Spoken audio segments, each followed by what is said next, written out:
Bonsoir mesdames et messieurs, bienvenue au 16e numéro de votre émission 52 minutes chrono, à une première partie qui sera consacrée cette fois-ci au handball, l'événement, la Coupe d'Afrique des Nations qui se déroule au Caire, l'Algérie, le 7 algérien qui a assuré sa qualification aujourd'hui après sa victoire face au Cameroun. On parlera également de basketball chez les dames, Hussein des Marines, sérieux prétendant au sacre après sa brillante victoire sur l'une des coriaces formations de ce championnat, l'Olympique Club d'Alger. Le cross-country également avec un zoom sur l'école de Djelfa de cross-country, une page internationale variée comme d'habitude, puis également un retour sur le scandale qui a touché le monde du tennis, et puis un thème principal comme chaque lundi. Cette fois-ci il s'agira de pathologie dentaire chez les sportifs, ses conséquences sur les athlètes, tout cela avec nos invités et notre consultant qu'on retrouve avec grand plaisir. Abdelnour Belkher, bonsoir. Bonsoir Martin, bonsoir amis sportifs.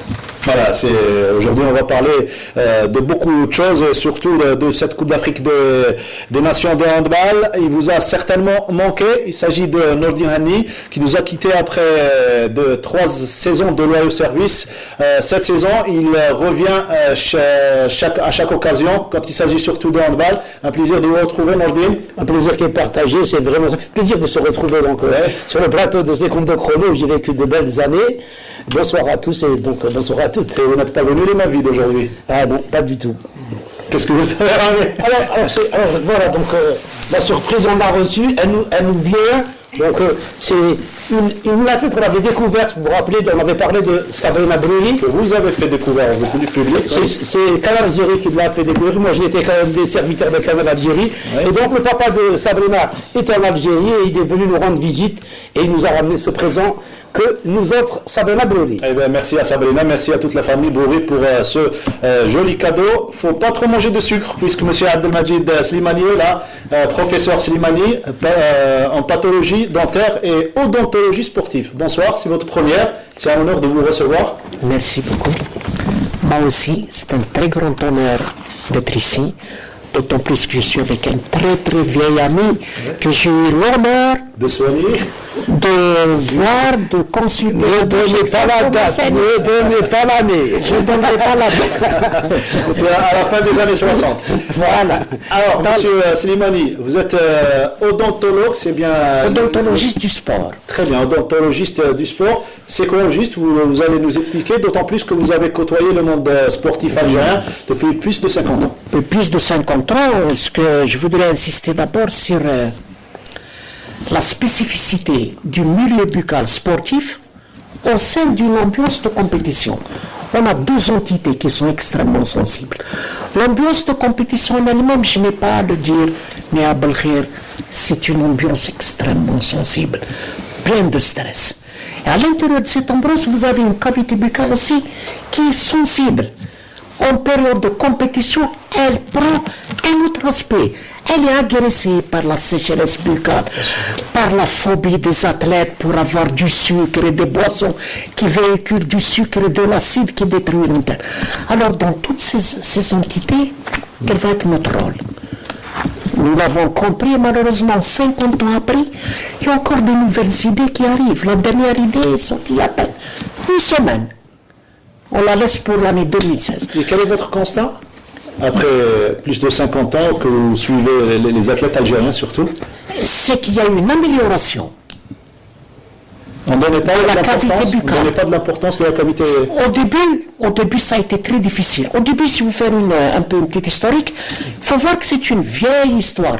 Il y a 3000 ans, déjà les rois d'Assyrie, ils savaient guérir le rhumatisme en enlevant des dents infectées.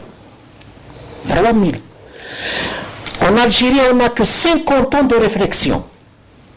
On a commencé notre étude sur un fauteuil d'accouchement et je l'ai consulté sur un fauteuil d'accouchement. Ça fait 50 ans, j'ai été un de vos premiers patients. C'est que M. Chebbahi a bien voulu nous aider pour faire notre étude. Très bien. Nous avons vu toutes les équipes nationales et nous nous sommes intéressés aux coefficients masticatoires, à la carie, aux gencives. Il y a eu un rapport qui a été adressé au directeur du sport, M. Si Mohamed Baghdadi à cette époque. Ensuite, j'ai été récupéré par le professeur Mekhalfa qui m'a envoyé Marad pour voir qui c'est cet argument qui regarde les sportifs sur un fauteuil d'accouchement. On m'a offert donc un cabinet dentaire à l'ancien CNMS. Et depuis là, l'aventure a débuté. Elle a débuté. Ce que je voudrais insister, c'est l'évolution des idées. Les idées évoluent, les structures ont stagné. Enfin, elles ont grandi, elles sont développées, mais dans l'odontologie du sport, elles sont stagnées pour ne pas dire qu'elles ne sont pas encore nées. Mais les idées ont évolué. Dans les années 60, la tendinite, la douleur à la cheville, c'est une affaire de bande velpo, de chevillère, d'alpha-chymotrypsie. Dans les années 70 est apparue la notion d'infection dentaire. C'est un terme qui n'est pas très très juste, mais je le dis infection pour que tout le monde le comprenne. Oui. Alors, dans l'infection dentaire, c'est ce qu'on appelle les manifestations à distance d'origine dentaire. Dans les années 80 et 90, est apparue une autre notion, la fluorose, ce qu'on appelle l'argent. Ah, ok. Denté. La fluorose, c'est une relation Propre avec le milieu sportif. La fluorose existe sur tout le territoire national. Heureusement qu'elle n'est pas grave en Algérie. Elle est liée au manque d'iode, non? Non, elle est liée à un excès de fluor. Très bien. Vous allez nous expliquer tout au long de l'émission, on va y revenir. L'essentiel, c'est que c'est toujours, surtout faire le lien entre beaucoup de maladies et l'hygiène. Je voudrais tout simplement dire que la plus belle de toutes les théories de trouvailles, c'est celle de l'an 2000, c'est la théorie occluso-musculaire. Et je demande à mon ami dorénavant de voir les dents de ces athlètes s'ils sont bien alignés et s'ils engrainent bien. Écoutez, je vous dirai pourquoi. Je vais pour vous dire que moi je l'ai toujours fait, depuis que j'ai eu l'occasion de vous connaître et de savoir quels étaient donc les effets du mauvais dentition sur les dents bien sûr. Donc à chaque fois que j'ai pris l'équipe de Rentaya, où on était parrainé par la SNVI, donc on avait une clinique dentaire tous les jours passés. Cette année j'ai pris à Entouta, la première des choses que j'ai demandé au président, c'est de faire une vérification sur les bouches de tous les athlètes, mais ça paraît pas évident aux gens. Ça paraît pas encore évident aux gens. Monsieur Slimani, vous avez certainement soigné les handballeurs. Oui, bien sûr que j'ai leur bouche des années 70. Je ne voudrais pas te la montrer. Elle était affreuse. Le handball, c'est l'événement avec la Coupe d'Afrique des Nations. Le jingle événement, il se retrouve juste après. Il faut mettre le papier. La Coupe d'Afrique des Nations de handball, on en est déjà à la 4e journée. L'Algérie a enchaîné 3 succès contre une défaite contre l'Égypte. Notre consultant Abdelnour Belkhir, un parcours, il n'y a pas eu de surprise. Défaite contre l'Égypte, l'essentiel c'était d'effacer les 14 buts d'écart du dernier mondial. Oui, vous savez, l'équipe algérienne, sur laquelle beaucoup d'incertitudes ont pesé, compte tenu de la préparation tardive, compte tenu des 7 mois d'inactivité, compte tenu de l'arrivée un peu tardive des joueurs professionnels. Je dirais même qu'elle n'a pas à rougir de ces 30 prestations. Encore mieux, je pense que l'équipe algérienne a dépassé un peu les espérances. Et les 3 matchs qu'elle a livrés ont été quand même particulièrement conformes aux aptitudes de nos jeunes joueurs. Comme vous le savez, il y a 11 joueurs, ils sont jeunes, il y a 11 joueurs qui ont pris part pour la première fois à la Coupe d'Afrique, ce qui n'est pas peu. Et je suis persuadé que le parcours qui est là a fait peut-être honneur au prestige du handball algérien. Le match contre l'Égypte a été quand même une référence, puisque les Algériens n'ont pas à rougir de cette défaite-là, une défaite honorable. Encore mieux, les Algériens pouvaient espérer un meilleur résultat. Les autres résultats aussi ont été conformes, si vous voulez, disons à la stature de l'équipe, une équipe qui avance et qui s'affirme avec beaucoup d'impétuosité. Si jamais il y a la possibilité de tomber avec l'Égypte, les Algériens, les Égyptiens auront cette fois-ci un client très sérieux. On va revenir sur le match de l'Égypte, mais avant cela, on va surtout revoir les images du dernier match face au Cameroun. L'Algérie s'est imposée 34-27 face à cette équipe camerounaise. Elle a assuré du coup la qualification au quart de finale. Nordine Hani, vous avez suivi sur la chaîne nationale terrestre, puisque vous êtes en même temps le consultant. Ce match face aux Camerounais, c'était pratiquement le match où il fallait assurer beaucoup plus la qualification. Oui, il fallait assurer pour la seconde place, mais il fallait aussi jouer en évitant d'avoir des blessés. On a eu Belmeni, donc il ne fallait pas avoir d'autres blessés, puisque tout va se jouer pour le second tour, hein, pas pour le tour principal. On sait que dans ces championnats d'Afrique, il y a 4 équipes. Hein, 4 équipes qui, en haut niveau, c'est l'Égypte, la Tunisie, l'Algérie et un degré moins de l'Angola, qui peut aussi être une équipe forte. Sinon, pour le reste, il faut essayer de faire tourner, de donner beaucoup de temps de jeu aux joueurs. Moi, je dirais dommage, hein, dommage, parce qu'on a vu de belles choses. On a découvert de jeunes joueurs qu'on ne connaissait pas, à savoir Abdi, à savoir Saker, les droits de Skikda, Boudjinah, l'ailier gauche de Skikda. Donc l'émergence de beaucoup de jeunes joueurs. Et je peux vous dire que l'équipe de 2016 est plus forte que celle de 2014 qui a remporté la Coupe d'Afrique. Alors dommage qu'on soit resté 9 mois sans préparation et sans entraîneur. Vous savez, 9 mois, en 9 mois on fait un enfant en 9 mois. Donc monter une équipe, c'est énorme, 9 mois. Donc c'est dommage. Sinon, moi je peux vous dire que l'Égypte ne m'a pas impressionné. On aurait pu oser, on aurait pu battre l'Égypte, mais on est rentré, on leur a mis dans la tête qu'il fallait faire oublier les 14 buts. Et les 14 buts, c'était à une autre époque. On ne parle plus des 14 buts d'écart, on parle de championnat d'Afrique, il fallait oser. Et je pense que les Algériens ont fait jeu égal, on a découvert des joueurs, et les Égyptiens avaient basé leur défense sur Belkous, et il y a eu Abdi, le jeune de Ouaddesli, une petite région qui a formé un joueur pareil. Alors imaginez de Ouaddesli aller jouer une Coupe d'Afrique. Si on lui avait donné beaucoup plus de compétition aux joueurs, ça aurait été vraiment une très grande équipe d'Algérie. Donc voilà, on peut avoir que des regrets, mais c'est pas terminé. Tout est possible parce que c'est une équipe qui est en train de monter en puissance, est en train de parfaire sa préparation. Il y a des soucis en défense parce qu'on ne s'est pas préparé. On encaisse beaucoup de buts. On marque, mais on encaisse beaucoup de buts. 24 buts aujourd'hui. Donc c'est ça la Bouchkriou. Comme c'est quelqu'un qui a un fermé de la défense, va peut-être faire des corrections et je pense qu'on peut créer une surprise. Avant de revenir au match face aux Égyptiens, on va écouter les impressions du nouveau joueur, Sylvain Kiefer, qui parlait au micro de notre envoyé spécial au Caire, Tawfiq Delbal. Justement, il part du match aujourd'hui, qu'on a fait l'essentiel. Il se projette sur le match du Nigeria. Ce sera demain à partir de midi. Donc non, là, alhamdoulilah, on a vraiment fait un bon match. C'est vrai que l'objectif aussi, c'était de faire tourner justement l'équipe pour reposer les cadres, les titulaires. Donc je pense qu'on a bien commencé le match. Après voilà, un peu comme depuis le début de la compétition, on rate quelques tirs, on se met un peu en difficulté, on permet à l'adversaire de revenir. Mais le plus important est là, on a gagné. Voilà, il nous reste un dernier match contre le Nigeria pour finir deuxième justement et préparer au mieux les cartes. Voilà, c'était Sylvain Kiefer. L'essentiel, c'est de s'être qualifié pour les quarts de finale en terminant en deuxième position de ce groupe derrière l'Égypte qui nous a battus. Justement, on revient sur ce match face à l'Égypte en images. Beaucoup s'attendaient à ce que les Algériens obtiennent leur revanche et c'était pas du tout l'objectif de Salah Bouchkriou. Écoutez, c'est un championnat, donc pour ça la Bouchkriou se méfie un petit peu de cette équipe égyptienne qui nous avait choisi. Vous savez, dans une compétition, l'équipe haute choisit toujours la plus faible des équipes. Là, ils ont choisi l'Algérie, donc ils voulaient à tout prix rester sur cet impact psychologique qu'ils avaient eu au dernier championnat du monde de Qatar. Ils ne voulaient pas laisser cette équipe monter en puissance. Donc ça montre que les Égyptiens avaient peur de cette équipe égyptienne. Et le résultat nous a montré que c'était une équipe algérienne qui a joué à jeu égal avec l'équipe égyptienne qui aurait pu revenir dans le match, qui aurait pu même gagner ce match. On a encore une chance, donc on va passer en quart de finale, on va jouer peut-être contre le Congo ou la République du Congo, ça va être aussi un match à emporter, et à partir des demi-finales, ça sera la Tunisie, là c'est une autre paire de manches. Le Gabon en deuxième position, ou plutôt pour la deuxième rencontre.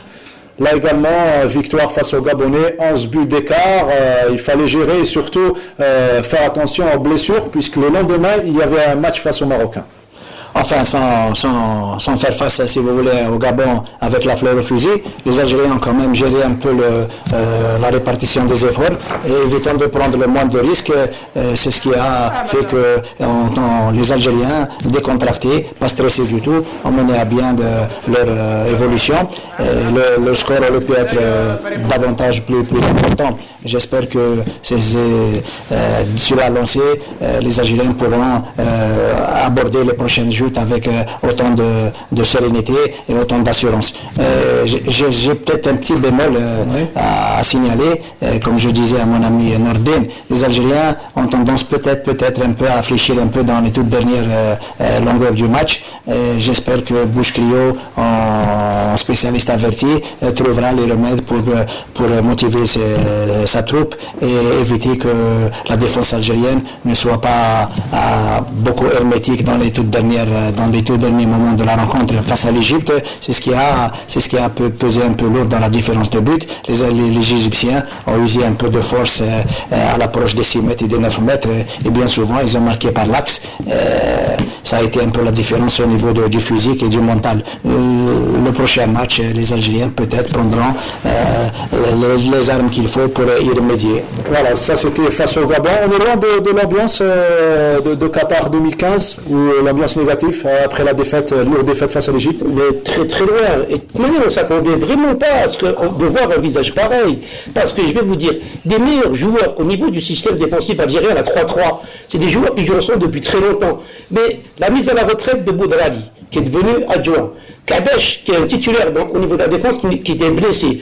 Chabouriat, qui est un titulaire au niveau de la défense, qui a été blessé. On retrouve un joueur d'Aloued, Boujlida, enfin son nom va me revenir, qui joue dans une position d'arrière central derrière, qui n'a pas encore trouvé la cohésion. Donc c'est une nouvelle équipe, 10 nouveaux joueurs qui viennent d'être intégrés dans cette équipe. Donc la défense, c'est une défense qui va aller crescendo en montant, mais encore une fois, je dis, dommage qu'on n'a pas eu le temps, en 9 mois, on aurait fait un ravage dans ce championnat d'Afrique. Second test dans cette Coupe d'Afrique des Nations, c'était face aux Marocains, le match à ne pas rater. Absolument, le Marocain qui avait battu déjà les Gabonais, qui avait battu les Camerounais, qui jouaient pour la seconde place. Ils jouaient pour la seconde place, les Marocains. Mais, vu le niveau de l'équipe algérienne, jamais les Marocains n'auraient pu nous battre. Jamais les Marocains n'auraient pu nous battre. Le Maroc, quand même, qui reste une équipe assez solide. Le Maroc a été dominé par une équipe algérienne beaucoup plus motivée, beaucoup plus sereine, beaucoup plus apte sur le plan technique. Et j'espère que le match en question a donné, si vous voulez, du punch à l'équipe qui a abordé le match suivant avec beaucoup de réussite. Les Marocains n'ont pas été réellement cet épouvantail qui pouvait gêner un peu la motivation et l'ambition des Algériens, des jeunes Algériens. Des Algériens qui ont déjà, quel que soit le résultat à l'arrivée, ils ont déjà gagné la sympathie de tout un chacun, tout le monde. Et j'espère que, comme a dit Nordin, l'équipe a déjà mis sur orbite un peu, disons, le prestige du handball algérien pour peu qu'elle réussira à mener à bon port cette envolée. Sans aucun chauvinisme, Nordin, vous avez suivi toutes les équipes pratiquement de cette Coupe d'Afrique des Nations. Comment classerez-vous les équipes de 1 à 3, on dira? Écoutez, moi je vois les Tunisiens qui se sont bien préparés, qui ont fait des tournois, qui ont joué contre l'Allemagne, qui ont joué contre la Suisse, qui ont joué contre l'Autriche. Donc ils ont déjà joué des matchs de haut niveau, ils ont les solutions à leurs problèmes, parce qu'ils les ont vécus dans les matchs de préparation. Chose que nous sommes en train de découvrir. Je vois la Tunisie, l'Égypte, de par le fait qu'ils jouent chez eux, mais il n'y a plus l'équipe d'Égypte d'avant, puisqu'on voit l'Ahmar, il n'a plus le rendement, on l'a vu contre nous, c'est un joueur qui est passé à côté, mais ça reste quand même l'Égypte, mais je pense que la meilleure équipe, c'est l'Algérie, et encore une fois, j'ai dit dommage. Sinon, le bilan qu'on peut faire, c'est que cette équipe, c'est une équipe très jeune, des joueurs de 19 ans, vous en avez 3 ou 4, c'est une équipe d'avenir, il faut lui donner les moyens, c'est une équipe qui peut aller loin. Merci Nordin Amni. On revient à M. Abdelmajid Slimani. On va essayer de lier aujourd'hui le haut niveau, la compétition avec ce phénomène, les pathologies dentaires. Là, à ce niveau de la compétition, les handballeurs se donnent à fond et on a des montées de pulsations cardiaques, on a des dépenses énergétiques énormes. Absolument. Comment il se fait le suivi sur le plan dentaire, on va dire? Sur le plan dentaire, je voudrais d'abord dire que tout a démarré par une remarque m'a fait M. Bendifallah quand M. Ovillon, le champion de France du marche, a été guéri de sa tendinite par le professeur Martin. À partir de là, tout a démarré, même la confection de nos thèses. Nos athlètes étaient tous recrutés par mon ami Balkhir, qui avait compris l'importance déjà à cette époque de la cavité buccale. M'a été d'un grand secours. Ce qu'il faut comprendre dans ces manifestations à distance d'origine lointaine, c'est qu'il se dégage deux notions très importantes. La notion de l'occlusion de la performance. Il existe une occlusion de la performance qu'il faudra trouver. Et la deuxième, c'est la notion de technopathie. Ça veut dire que les atteintes articulaires sont spécifiques à la discipline. Par exemple, dans l'athlétisme, on ne trouvera que des atteintes au niveau de la cheville surtout. Dans le handball, où l'épaule est sollicitée la cheville, on trouve l'épaule. Au niveau du nageur, on trouve non seulement l'épaule, mais on trouve aussi des déviations de la mandibule qui est liée à la façon dont il respire. Ah, c'est important. Et au niveau du boxeur, j'ai trouvé un ancien boxeur, il avait une déviation de la mandibule qui est due à la garde. Et sans compter les microtraumatismes radiculaires que nous avons mis en évidence. Mais le thème, à mon avis, c'est le côté négatif, soi-disant, du sport. Oui, du sport, mais que j'espère maintenant qu'on pourra, avec une motivation, des conférences, on pourra, Inch'Allah. Alors, vous êtes seul dans votre domaine ou bien une grande équipe? Malheureusement, je pense que je suis la seule thèse qui a été faite peut-être dans toute l'Afrique du Nord sur la cavité buccale du sportif. J'ai eu la chance de fréquenter le milieu sportif, étant moi-même un sportif du dimanche, mais j'ai quand même fréquenté les cerveaux du sport. Hein, ça a été simple pour vous, M. Belkheir, de croire en cette... On va parler des débuts, hein, puisqu'il fallait convaincre, surtout, c'est ce qu'a fait M. Slimani. Moi j'ai eu le privilège, j'ai eu le plaisir de connaître le professeur Slimani Majid en même temps que Abdel Ahmed. Ça remonte à très longtemps, l'année 68, il est plus de 50 ans. Et depuis ce jour-là, je n'ai pas quitté le contact. Et depuis ce jour-là, M. Slimani a fait preuve de beaucoup d'abnégation. Il a mis beaucoup de cœur à l'ouvrage pour développer la médecine, disons la dentisterie sportive, plutôt tout ce qui a trait à la pathologie bucco-dentaire. Comme vous le savez, l'odontologie sportive, c'est une branche de la médecine du sport. Elle est complémentaire à souhait. Donc, et comme vous savez, les sportifs algériens, dans leur grande majorité, n'ont pas une hygiène buccale irréprochable.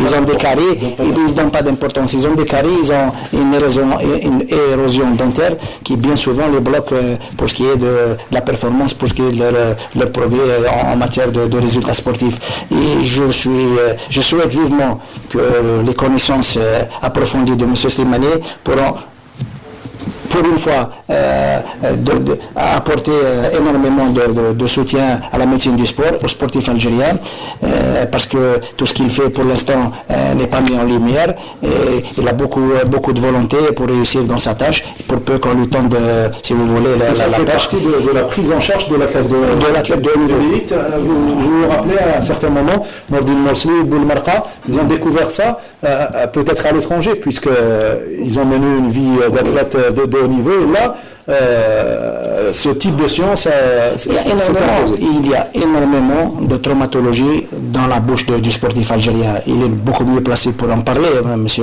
Slimani. Vous savez, une bouche qui est sèche, ça donne, a priori, si vous voulez, pas d'inquiétude pour le sportif, mais une bouche qui est saine, elle peut causer énormément de dégâts chez le sportif. Une bouche qui est saine, c'est parce qu'il y a du tabac, sèche, parce qu'il y a du tabac, parce que l'athlète respire très mal, il respire par la voie buccale uniquement et pas par le nez, parce que l'athlète fait des efforts, et à l'effort, la bouche devient sèche, et quand elle est sèche, ça peut occasionner des dégâts considérables. Voilà.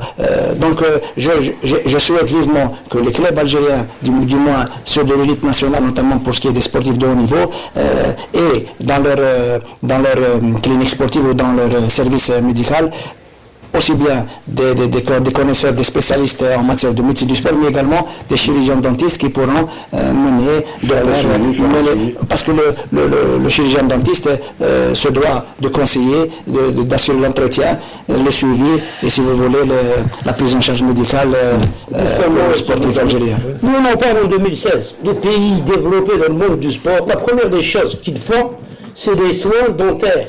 Même dans le football professionnel, quand on recrute un joueur, on commence d'abord par voir sa dentition.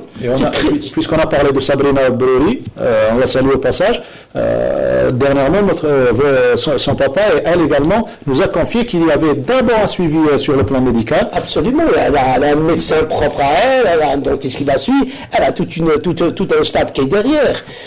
C'est très bien ce qu'est en train de faire M. Slimani, mais il faudrait que les gens suivent. Il faudrait qu'il y ait un service et que toutes nos équipes, tous nos athlètes d'élite, et même, vous savez, avant, les dentistes, c'était au niveau des écoles. Avant, il y avait des dentistes qui étaient au niveau des écoles. Maintenant, on ne voit plus ça. Et c'est très important. Dans les pays très développés, la dentition, c'est vraiment la première des choses qu'on fait parce que d'elle découle beaucoup d'autres traumatismes. Au niveau de la Fédération algérienne de football, on a compris bien cet aspect. Mais nous, on l'avait compris dans les années 70, on savait déjà ça. Mais il y a une nouvelle chose qui est apparue, qui est à mon avis extrêmement intéressante, parce qu'elle est au fond de la recherche. C'est la théorie occlusion musculaire, et ça, nous l'avons trouvé chez l'haltérophile. C'est-à-dire, pour expliquer, ça fait surtout... Oui? Une occlusion de performance que seul l'haltérophile trouve. Comment il la trouve? C'est au moment où il va tirer sa barre. On le voit en train de bouger les bras, de bouger les pieds et de mâchouiller. Qu'est-ce qu'il est en train de faire? Il est en train de coordonner toutes les chaînes musculaires avec l'occlusion dentaire. Et quand il sent que la coordination, c'est le bon moment, en fait, il lance sa barre. C'est ça qui est fantastique.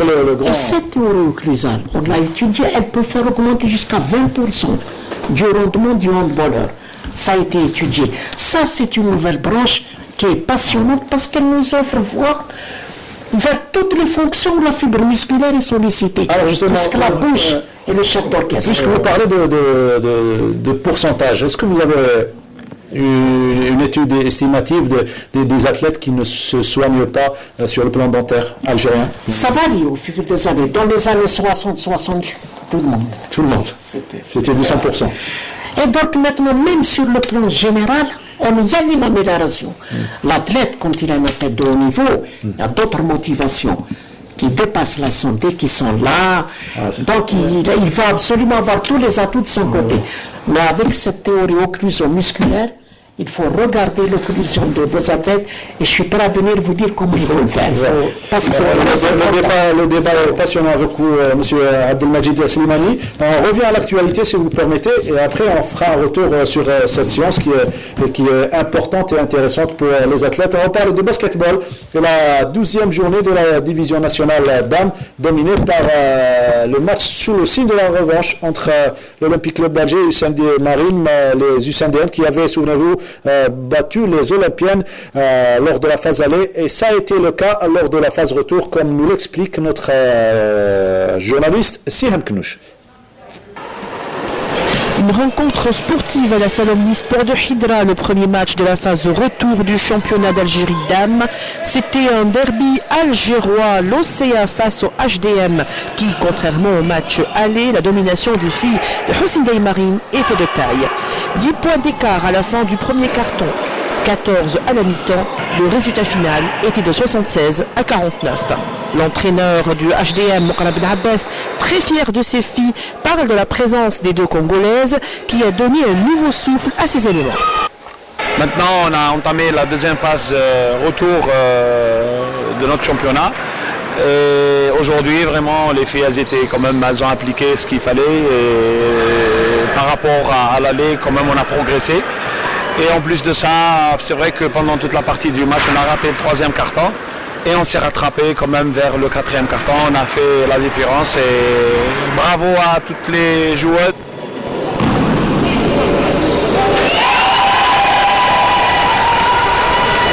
Les deux Africains, c'est vrai qu'au retour, elles nous ont apporté un plus. C'est quand même, elles ont de l'expérience. C'est des joueuses quand même d'intérieur. C'était notre point faible pour notre équipe. Et bien, alhamdoulilah, quand même, il y a eu un plus. Troisième carton, les filles de l'Océan ont tenté de revenir au score. La présence de l'américaine Campbell au sein de l'Océan était assez timide. Sincèrement, elle était assez timide. On attendait plus d'elle pour ce match-là. Et sincèrement, on est passé à côté sur le plan défensif. Et là où on fallait vraiment tenir le score et prendre l'avantage, on a commis des erreurs débutantes sur des paires de balles. Rappelons que l'Olympique Club d'Alger a un rendez-vous cette semaine à Sharjah pour le championnat féminin des clubs arabes.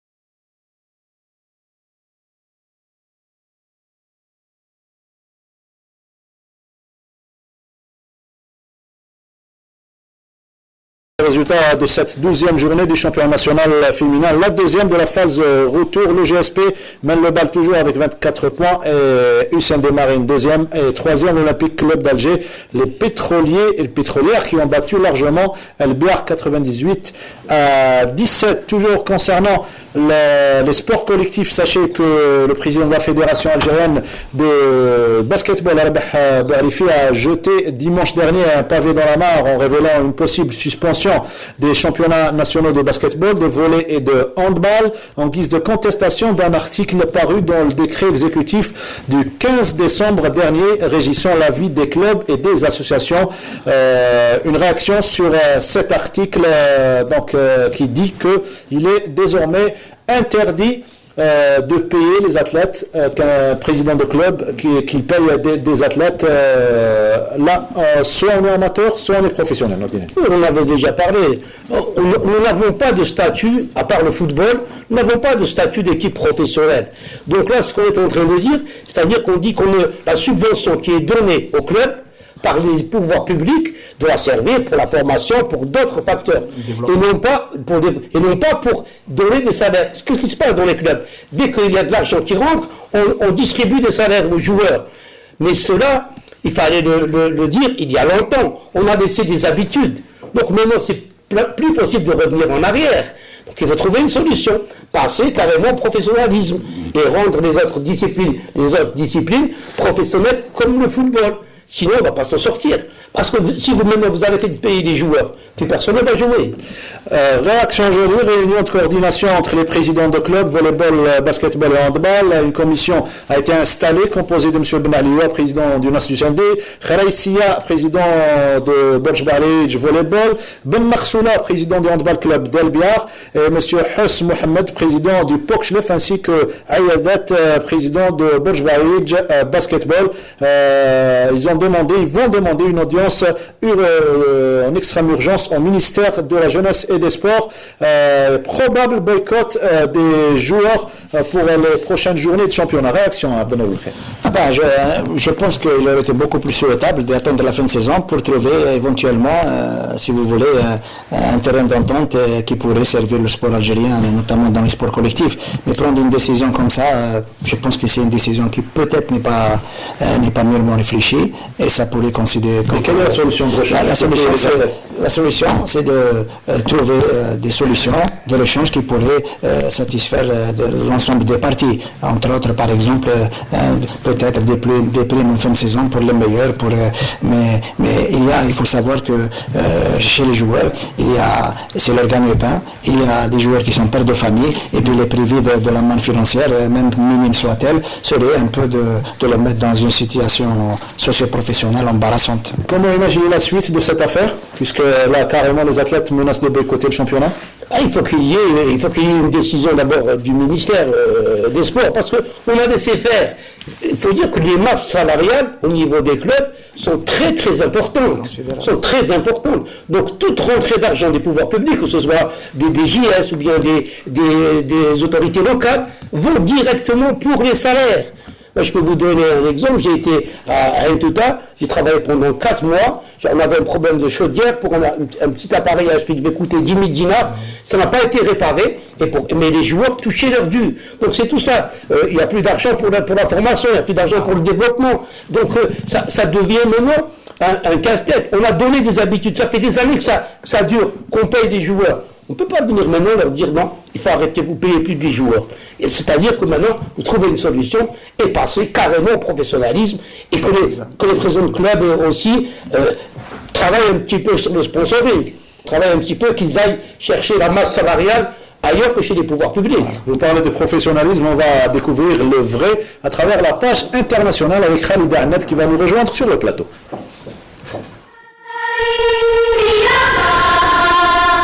Puoi avere le braccia di Ercole e gambe veloci come il vento. Puoi sollevare le spalle sopra il canestro, avere lo slancio di un delfino, i riflessi di un gatto. Puoi avere tutto questo e avrai il fisico, gli strumenti.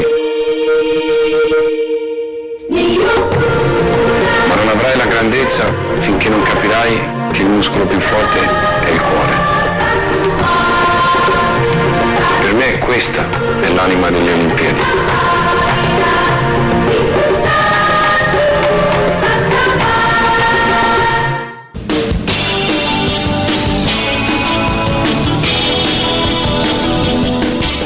La rubrique internationale avec, comme le lundi passé, on retrouve notre collègue Khalida Ahmed. Khalida, bonsoir. Bonsoir Mokhtar. On commence la page internationale. Avant de parler du scandale qui a touché le tennis, on va parler de l'actualité surtout.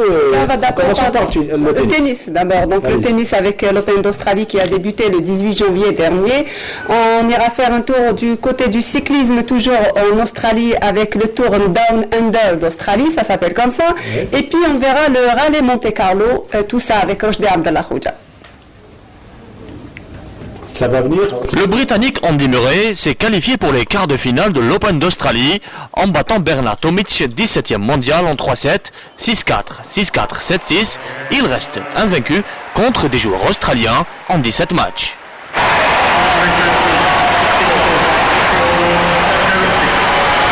L'Espagnol David Ferrer sera au rendez-vous des quarts de finale de l'Open d'Australie pour la 5e fois en 6 années.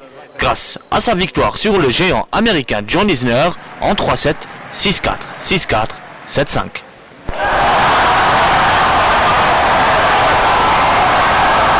La Bélarusse Victoria Azarenka s'est qualifiée pour les quarts de finale de l'Open d'Australie en battant la Tchèque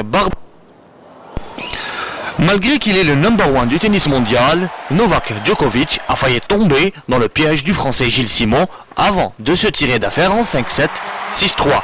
6-7, 6-4, 4-6, 6-3. Le Tchèque Tomas Berdych s'est qualifié pour les quarts de finale de l'Open d'Australie en battant l'Espagnol Roberto Bautista en 5-7, 4-6, 6-4, 6-3, 1-6, 6-3. Berdych, tête de série numéro 6, affrontera le Suisse Roger Federer. Serena Williams et Maria Sharapova s'affronteront dès les quarts de finale de l'Open d'Australie dans un remake de la finale remportée l'an passé par l'Américaine. La Russe, tête de série numéro 5, s'est qualifiée au bout d'une belle bagarre avec l'espoir suisse Belinda Bencic en 2-7 serrés, 7-5, 7-5. Le japonais Nishikori, tête de série numéro 7, a complètement dominé du fond du court son adversaire grâce à sa mobilité et sa panoplie de coups plus complète. Il bat Joe Wilfried Tsonga en 3-7, 6-4, 6-2, 6-4. On termine notre page de l'Open d'Australie avec Serena Williams qui bat facilement la jeune russe de 21 ans Gasparian, 58e mondial, lors d'un match qui a duré moins d'une heure en 55 minutes en 6-2, 6-1. Après le rallye Dakar, place au WRC, le rallye de Monte Carlo. Et c'est le Français Sébastien Ogier sur Volkswagen Polo Air Sport qui remporte son 4e rallye, dont 3 d'affilée au terme d'une 84e édition très bien gérée. L'Australien Simon Gerrans de l'équipe Orica Green Edge remporte pour la 4e fois le Tour Down Under d'Australie. Déjà vainqueur en 2006, 2012 et 2014, il boucle le circuit de 20 tours dans les rues d'Adélaïde, 4e victoire pour le fils du pays des Wallabies. Très belles images que vient de nous proposer notre collègue Rochdi Abdallah Khouja. Monsieur Slimani, quel lien entre le haut niveau, les résultats obtenus au plus haut niveau et l'odontologie? Le lien est étroit, c'est incontestable. C'est incontestable parce qu'une bonne dentition, anatomiquement bien formée, et une bonne occlusion mais peut-être que favorable. C'est rare de voir un grand champion avec une mauvaise dentition. Mais il y a une chose, à mon avis, que nous avons toujours rencontrée 50 ans. C'est la notion de terrain individuel. Il y a des athlètes avec une petite carie. Ils font des dégâts monstres au niveau de tendons. La théorie du chaos, le battement de l'aile d'un papillon en Afrique qui fait des tempêtes en Amérique. Il y en a d'autres avec une bouche en état de délabrement avancé qui ne font pas de tendinite. C'est quoi le secret? C'est le secret, c'est le charme de la compétition. Vous vous imaginez une compétition où vous pouvez prévoir le premier, le deuxième, le troisième. Ça n'a pas de sens. C'est ça qui fait le charme de cette incertitude de la notion de terrain. Mais il y a un qui peut réduire cette notion de terrain, c'est la qualité de l'entraîneur. Il peut la réduire. Mais heureusement qu'il y a cette notion d'incertitude qui fait qu'on regarde toujours nos matchs de foot avec plaisir. Un match que vous revoyez une deuxième fois, vous le voyez avec la même intérêt. C'est ça la notion de terrain. C'est la notion de terrain que vous nous faites découvrir. C'est ça. Je voudrais conclure, si vous voulez. Allez-y. En compétition, il ne faut pas faire des interventions brutales. Parce que la tête est une machine de haute précision, aussi bien sur le plan psychique qu'anatomique. Il faut calmer le jeu, mais pas de compétition, pas d'intervention brutale. Il faut avoir une bonne denture, en bon état, anatomiquement complète, pour satisfaire la théorie de l'occlusion, mais anatomiquement bien faite, pour rentrer dans l'occlusion. Les gencives saines, sans foyer microbien, et maintenant, une bonne occlusion dentaire, c'est très important. L'occlusion va plus loin que la carie. L'occlusion apporte une performance à ton athlète. La carie te le remet sur le terrain, mais l'occlusion lui donne de la performance. Elle monte à un niveau plus élevé.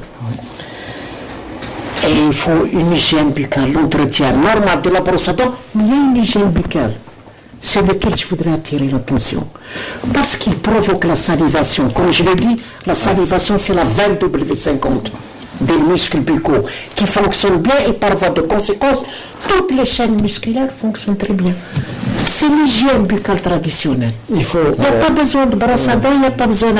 Il faut bien comprendre, chers amis téléspectateurs, il faut prendre en considération cet aspect. Beaucoup d'athlètes de haut niveau prennent en considération justement cet aspect, l'hygiène dentaire, l'hygiène alimentaire, et parfois ceux qui n'arrivent pas, ils trichent pour gagner, comme c'est le cas en tennis. C'était la semaine dernière avec ce scandale qui a éclaté après ceux de la FIFA et de l'athlétisme avec la fédération russe. C'est le tour du tennis, c'était juste avant l'Open d'Australie, c'était le 18 janvier dernier. Donc ce sont deux médias, la BBC et le BuzzFeed, qui est un site internet d'actualité, qui sont à l'origine du scandale, donc qui touche le monde du tennis. Donc ces deux médias détiennent des documents des preuves aussi de trucage de matchs. Donc de matchs de tennis, et on cite dans ces documents le tournoi de Wimbledon qui n'est pas des moindres. Et tenez-vous bien, donc 16 tennisman sont concernés par ces trucages et qui font partie des top 50 mondiales. Donc on va aussi tout ça avec Rojdeh Abdallah Khouja Mokhtar. Avant le début de l'Open d'Australie le lundi 18 janvier, le site d'information américain spécialisé dans les médias internet BuzzFeed News et la chaîne britannique BBC ont révélé une vaste enquête commune accusant 70 joueurs de tennis professionnels, dont 16 ayant fait partie du top 50, d'avoir truqué des matchs dans le cadre de paris frauduleux. Et oui, même ce sport de gentleman n'est pas épargné par la corruption. Un scandale sans précédent qui secoue la planète tennis. Basé sur leur propre investigation et sur des documents confidentiels obtenus par BuzzFeed et la BBC, les documents secrets montrent des preuves de trucage répandues de matchs parmi des joueurs de tennis de haut niveau. Explication à $50 000. Le tennis est un sport individuel. Rien de plus facile que d'approcher un joueur dans sa chambre d'hôtel. Sollicités par des intermédiaires qui leur miroitent une somme plus importante que ce qu'il est susceptible de gagner sur le court, en balançant un match ou un set pour $50 000.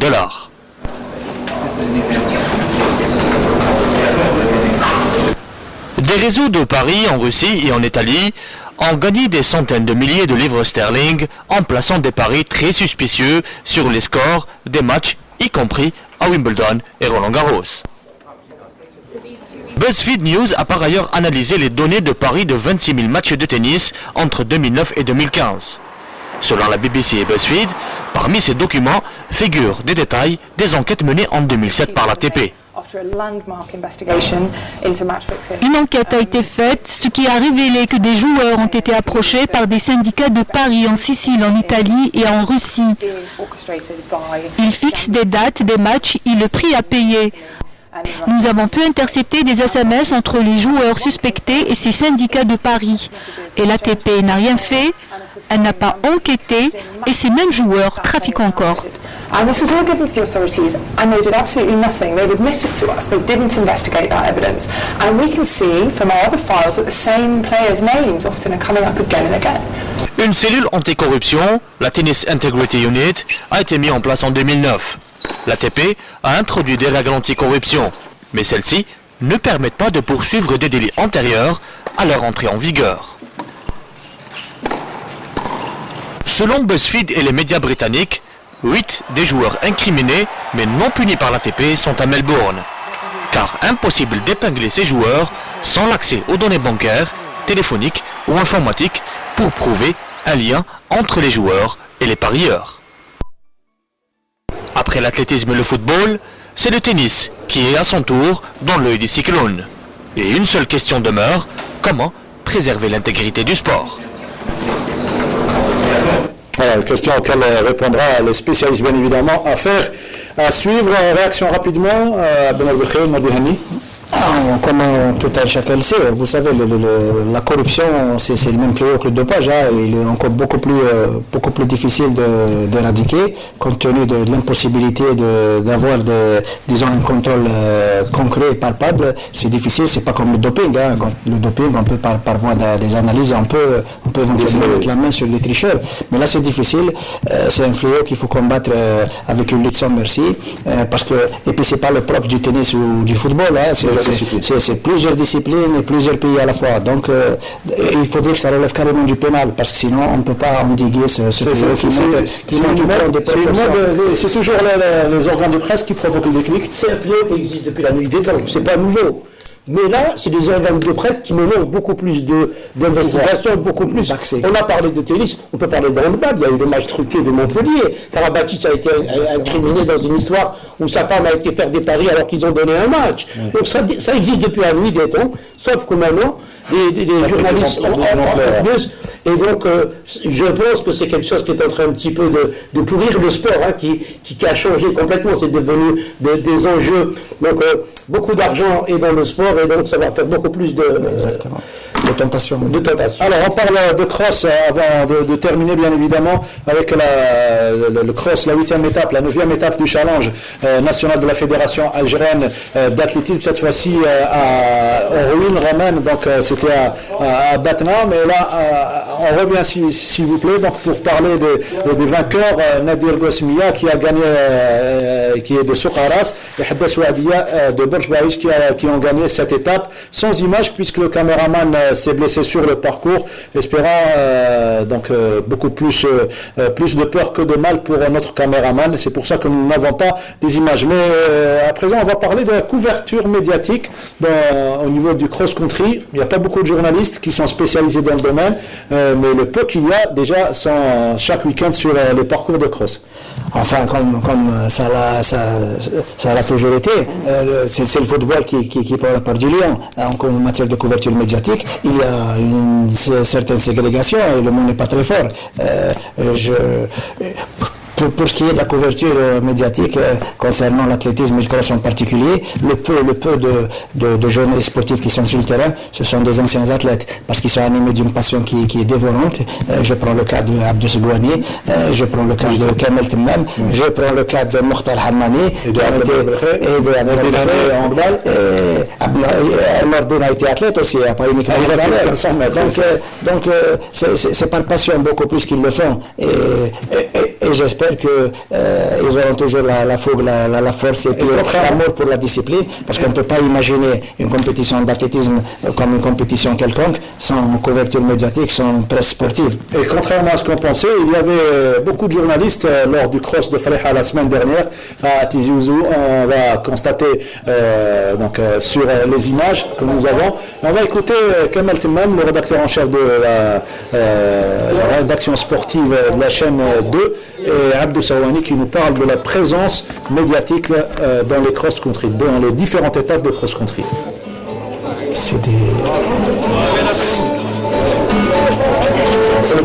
Je pense que c'est une discipline qui est suivie par pas mal de confrères. Il y a des confrères qui ont pratiqué, donc ils aiment ça, ils ont la passion de cette discipline. Il y en a d'autres qui n'ont pas pratiqué mais qui aiment la discipline, donc ils s'intéressent, ils sont là, ils suivent, c'est une bonne chose. Je pense que le fait qu'on médiatise cette discipline, on va d'une manière ou d'une autre participer à sa promotion, à son développement et à son élargissement, à sa massification de la pratique. La couverture médiatique est assurée partout. Nous sommes à la 8e étape du challenge national. J'ai suivi toutes les étapes et à chaque fois, les mêmes années, depuis presque 15 ans que je suis le challenge national de cross, je peux vous dire que partout ce sont les mêmes journalistes qui attendent avec impatience que le cross passe par Schleff, par Sétif, par Alger, par Borg-Bareridge. Je crois aujourd'hui, on peut dire qu'il y a quand même des gens qui... Les difficultés, vous éprouvez toujours autant de plaisir? Écoutez, il y a plusieurs formes de journalisme. On peut rester dans un bureau, dans un studio, mais être sur le terrain le plus longtemps possible, c'est la meilleure manière de faire son métier, qu'on soit journaliste sportif ou dans d'autres rubriques. C'était le message de Abdou Sawani, c'est le terrain qui fait le journaliste. Ah oui, bien sûr. Comme il le dit, rester dans un studio et venir raconter des histoires, il faut les vivre. Surtout quand on a été athlète, on continue, la vie de l'athlète ne s'arrête pas, se transforme dans un autre métier qui est celui du journalisme. Et je pense qu'il faut donner beaucoup plus de moyens, parce qu'avec une caméra et la mettre fixe, c'est une sensation que vous éprouvez. Mais bien sûr, il faut un véhicule. Vous le voyez dans les crosses internationaux. Il y a le véhicule avec la caméra qui est en train de suivre la course. Il faut donner ces moyens-là. Sinon, de ramener une caméra, de la planter et d'attendre que l'athlète passe à côté de vous, il y a beaucoup de choses à découvrir tout le long du parcours. Et l'avantage d'une couverture médiatique concernant le cross, c'est que même le Benjamin, le minime, le cadet, le junior, sont aussi, intéressés par l'envergure, mais en valeur parce qu'il y a la couverture des seniors. Et par phénomène d'enchantement, le Benjamin passe dans l'opéra, il passe dans le reportage, c'est ce qui est bien. Et justement, on va mettre en valeur aujourd'hui l'école de cross-country de Djelfa, avec ce reportage signé Nessim Aïmoul, ou plutôt Siam Knouch. Djelfa nous a reçus dans sa belle forêt de Senelba. Nous étions à 1200 mètres d'altitude et c'est là-bas que nous avons rencontré des écoliers, de jeunes talents qui pratiquent le cross. Ils ont entre 10 et 13 ans, ce sont des filles et des garçons. Ils font partie du club amateur Mash'al El Djelfa, un club sportif plein d'espoir. Cette année, nous sommes bien. Nous allons à Tizi pour des résultats. À Alger, une de nos filles s'est classée 5e et nous avons eu la 2e place par équipe.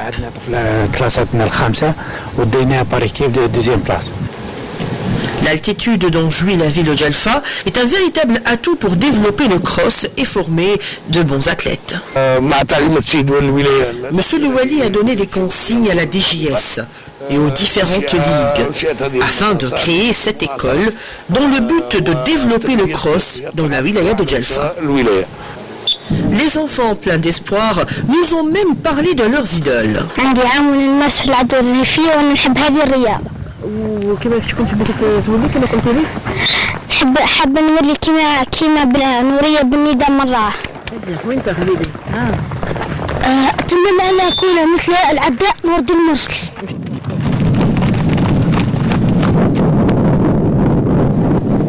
Ici, la nature est belle, les cœurs sont chaleureux, pleins d'espoir, alors bon vent à tous.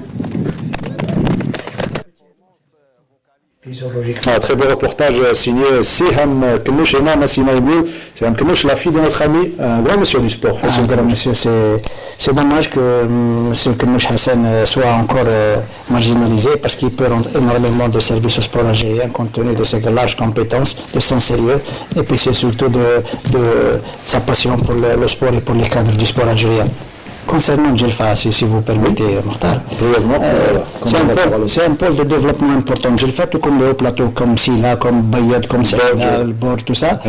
Vous savez, l'altitude, c'est un doping légal en quelque sorte. Ça optimise les résultats sportifs, les performances. Concernant surtout la pratique pour les jeunes enfants. Les jeunes enfants, ils sont favorisés par la nature. Ils ont un frêle corps, un poids très léger pour un volume cardiaque assez important. C'est les plus endurants parce qu'ils peuvent courir toute la journée sans s'arrêter. Donc l'investissement doit se faire déjà à cet âge-là.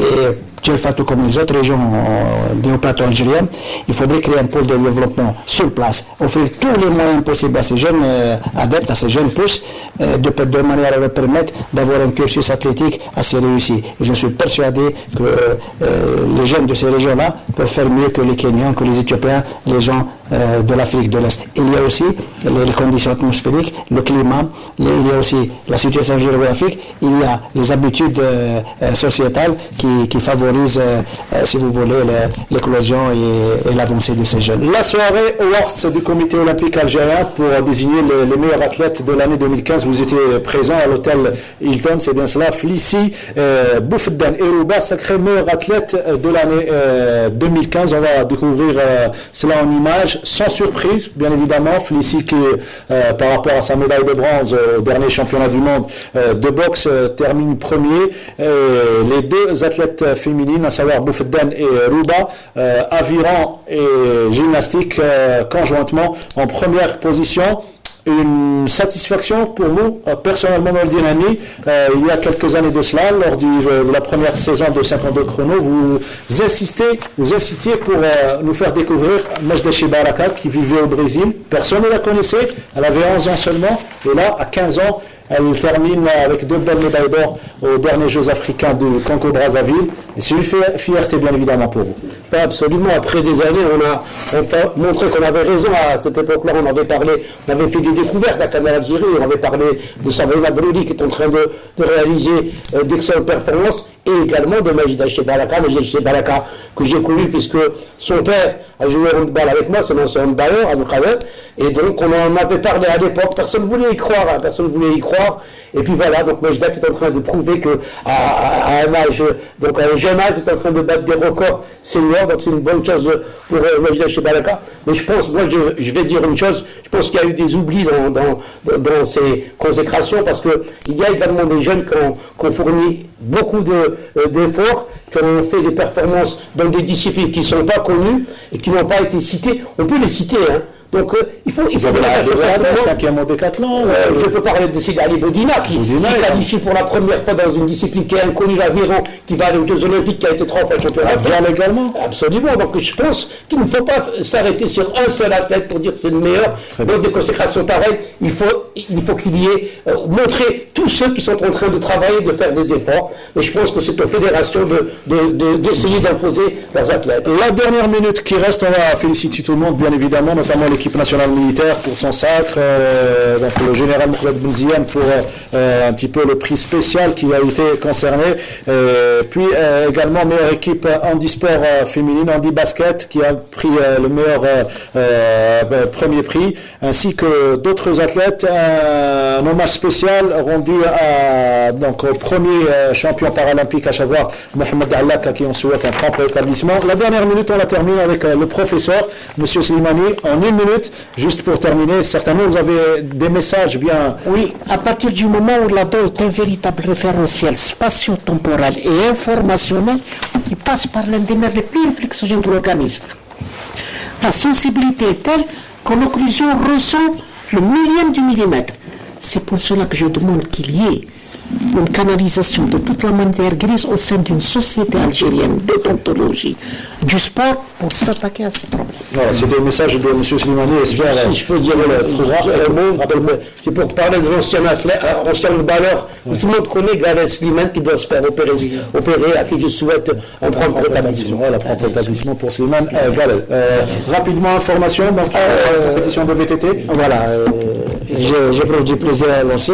La forêt de Baïnam suscite un chanteur sera de service samedi prochain. C'est la Ligue algérienne de cyclisme qui organise un intéressant circuit de VTT. Le VTT est une discipline sportive olympique qui a disparu et là qui reprend un peu du poil de la bête. Et ça sera l'occasion pour les spécialistes en la matière, les confirmés ou bien les occasionnels qui viendront goûter au bienfait de cette discipline et à l'air pur de la forêt de Baïnem. Encore une fois, la course en question est ouverte à toutes les personnes désireuses de prendre part à ces joutes intéressantes. Merci Abdelnour, on sera bien évidemment au rendez-vous. Khalida, on se retrouve lundi prochain pour d'autres informations, Inch'Allah plus fraîches. Donc il est compétitif, on peut dire au Dr Slimani qu'on peut goûter. Oui, bien sûr. On va goûter, on va... Et se brosser le doigt, Voilà, tout de suite après. Il fallait faire un petit footing. On se retrouve lundi prochain pour la spéciale. C'est toujours un plaisir d'être avec vous. C'est également un plaisir pour nous, Monsieur Slimani. C'est passé vite, 1 heure de temps. Très vite, il y a on aurait aimé développer beaucoup de choses avec vous. Le départ est passionnant avec vous également. Merci d'avoir été parmi nous. La passion a été plus grande que la substance à dire. Vous n'allez pas nous en empêcher d'y goûter. Allez, on se retrouve lundi prochain pour d'autres informations. Merci à toute l'équipe technique. Merci à M. Lard Brouri qui nous a ramené donc, ces beaux gâteaux. Merci à Mme Slimani d'avoir été présente aujourd'hui avec nous. Merci à toute l'équipe technique. Merci à Rojdi Abdullah Fouja. Merci à Khalid Ahmed. Tous ceux qui nous ont aidés aujourd'hui pour réussir cette émission.